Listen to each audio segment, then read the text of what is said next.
Hello students, in this video I am going to talk about the models of corporate governance. Corporate form of business is generally managed by the board of directors and the board members are elected by shareholders.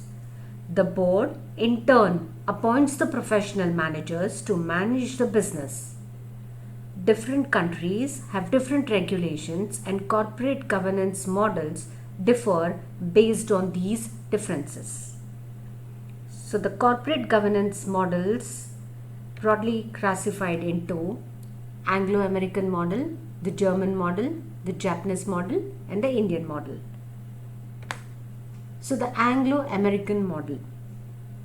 Under the Anglo-American model of corporate governance, the shareholders' rights are recognized and given importance. They have the right to elect all the members of the board and the board directs the management of the company. Some of the features of this model are: this is a shareholder oriented model. It is also called Anglo-Saxon approach to corporate governance, being the basis of corporate governance in Britain, Canada, America, Australia and Commonwealth countries including India. Directors are rarely independent of management.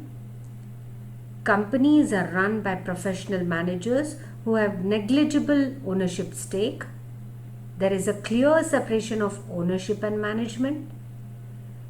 Institutional investors like banks and mutual funds are portfolio investors.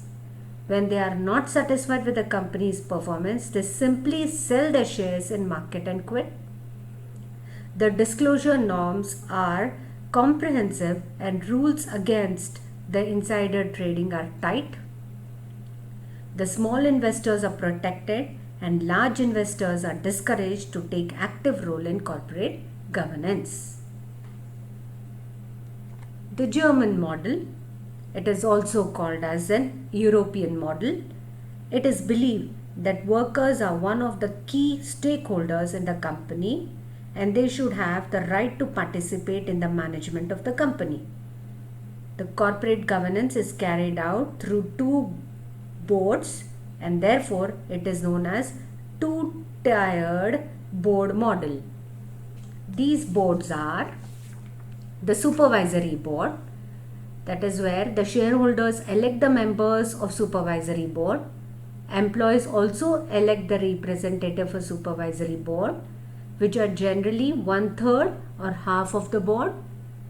And the second one is the board of management or management board. The supervisory board appoints and monitors the management board.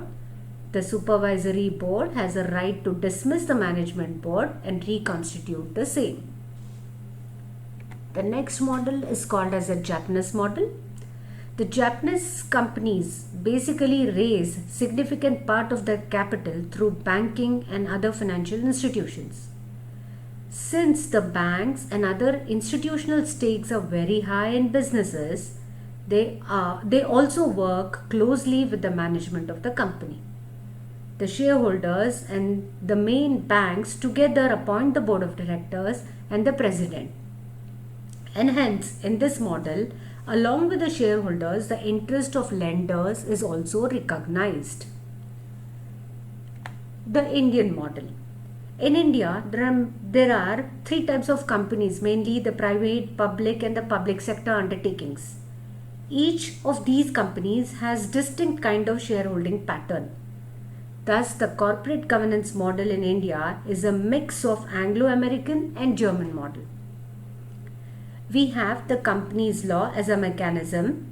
So the accountability lies in the board of directors who have to operate the pillars, who have to operate on the pillars of transparency, disclosures, ethics and accountability. Excessive emphasis is on rules, regulations and guidelines. So the model depicts the output of corporate governance in the form of investors protection, ethics, long-term shareholders value, transparency and accountability. If I ask you which model is the best, probably you will have an answer. But I would just like to sum up and say that the best model would be a model wherein the organization works like a group with the board of directors as head and practicing the principles and strong ethics which implicates and are to be performed by all in the organization, so that it will help the organization work as well as the society grow.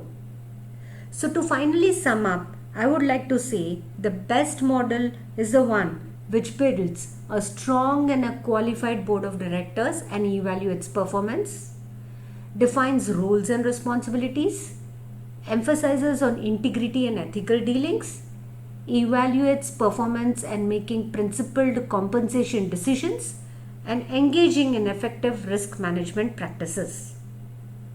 Before I end, I would like to give you an activity here.